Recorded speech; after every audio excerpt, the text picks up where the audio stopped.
বিধায়কের কথা আমি একটা কথা শুনবো না। বিধায়ক বারবার আমাকে 3 বছর থেকে প্রথম থেকে লাস্ট পর্যন্ত আমাকে বিরক্ত করে চলেছে। কাজে বাধা দিয়েছে, কাউন্সিলর নিয়ে পালিয়েছে, সব কিছু করেছে বিধায়ক। এমনকি আমাকে যে কারণে আজকে মানে বরখাস্ত করা হলো, আজকে একটা ওইখানে ফুলতলা মোড়ে একটা গার্বেজ পড়ে, প্রত্যেকটা গ্রাম থেকে তুলে নিয়ে ওখানে পড়েন, 9টার সময় উঠে চলে যায়। ওই ছবিটাকে তুলে উনি পাঠিয়েছেন। তাহলে আমি কি ভাববো? আমি কি ভাববো? আর ওনাকে একটা প্রশ্ন করেন কি 10 বছর আপনি জঙ্গিপুর পৌরসভাতে কি দিয়েছেন, এটা আপনারা করবেন। জঙ্গিপুর পৌরসভা ভাঙার পরেও রাজনীতির পারদ চড়ছে জঙ্গিপুরে।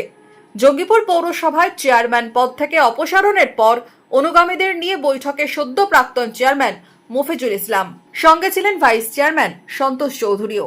বিধায়কের দাবি, প্রাক্তন চেয়ারম্যানের দাবি পৌরসভার বিরুদ্ধে অভিযোগ সাজানো। আমি বলেছি, সব কথাই বলেছি যে এগুলা সাজানো কেস, এগুলা সাজিয়েছে শুধু চেয়ারম্যানকে হটানো, ভাইস চেয়ারম্যানকে হটানোর জন্য। হঠাৎ করে এখানে আমরা থাকলে ওনার মনোভূত হচ্ছে, এটাই হলো। 21শে জুলাই আমরা জয়েন করেছি, যেহেতু আমরা অভিষেক বন্দ্যোপাধ্যায়ের হাত ধরে জয়েন করেছিলাম বলি আমরা কিন্তু ওর কাছে ভালো নয়, এটাই মানে বোঝাচ্ছে। প্রথম থেকে আমাদের পিছনে লেগে আছে। এখানে আমাদেরকে 2022 সালে আমাদেরকে প্রার্থী করার কথা নয়, আমরা খলিল সাহেবের মাধ্যমে প্রার্থী হয়েছি। বিধায়কের বিরুদ্ধে পৌরসভায় কাজে বাধার অভিযোগও তুলেছেন প্রাক্তন চেয়ারম্যান। কি কাজ করেছেন বিধায়ক, তুলেছেন প্রশ্ন। বিধায়কের কথা আমি একটা কথা শুনবো না। বিধায়ক বারবার আমাকে 3 বছর থেকে প্রথম থেকে লাস্ট পর্যন্ত আমাকে বিরক্ত করে চলেছে। কাজে বাধা দিয়েছে, কাউন্সিলর নিয়ে পালিয়েছে, সব কিছু করেছে বিধায়ক। এমনকি আমাকে যে কারণে আজকে মানে বরখাস্ত করা হলো, আজকে একটা ওইখানে ফুলতলা মোড়ে একটা গার্বেজ পড়ে, প্রত্যেকটা গ্রাম থেকে তুলে নিয়ে ওখানে পড়েন, 9টার সময় উঠে চলে যায়। ওই ছবিটাকে তুলে উনি পাঠিয়েছেন। তাহলে আমি কি ভাববো? আমি কি ভাববো? আর ওনাকে একটা প্রশ্ন করেন কি 10 বছর আপনি জঙ্গিপুর পৌরসভাতে কি দিয়েছেন, এটা আপনারা করবেন।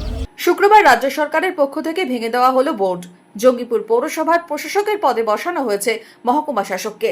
শুক্রবার সেই খবরে উৎসবে সামিল হয়েছিলেন জঙ্গিপুরের বিধায়ক জাকির হোসেন। সরব হয়েছিলেন পৌরসভা নিয়ে। আপনারা দেখেছেন আমি এটা 1.5 বছর থেকে তার বিরোধিতা করছি।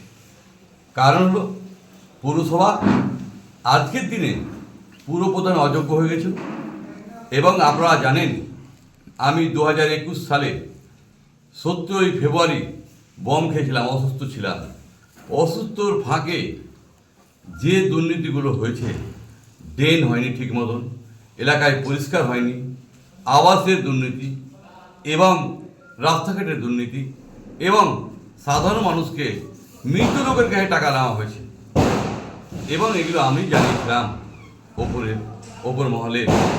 আমরা সবসময় সাধারণ মানুষের জন্য লড়াই করে এসেছি, এবং জয় আমার নয়, এই 80,000 মানুষ জয়পুরবাসী, তাদের জয়।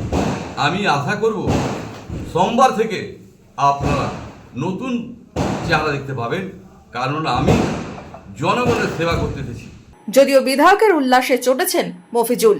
হয় আমরা বিজেপি ছিলাম, আর নয় বিধায়ক যে ছিলেন সে বিজেপি ছিল। কেন আজকে তৃণমূলের ভোট একটা ভেঙেছে, যারা মিষ্টি খেয়েছে হয় তারা বিজেপি। তবে আগামী দিনে আপনারা দেখেছেন, আমি এর আগেও বলেছি, যে দুটো লোককে নিয়ে পাশে বসেছিল, যে কাউন্সিলর দুটোকে, বিধায়ক সাহেব, তাদের ওয়ার্ডে আজকেই দেখুক আমি যেটা কথা বলছি ঠিক কিনা বেটে, 4000 ভোট, 3500 ভোট, সেখানে 169টা ভোট পাচ্ছে লোকসভাতে, আর একটাতে পাচ্ছে 274টা ভোট। তারা বিজেপি করেছে না আমরা করেছি, আমাদের ওয়ার্ডে লিড আছে।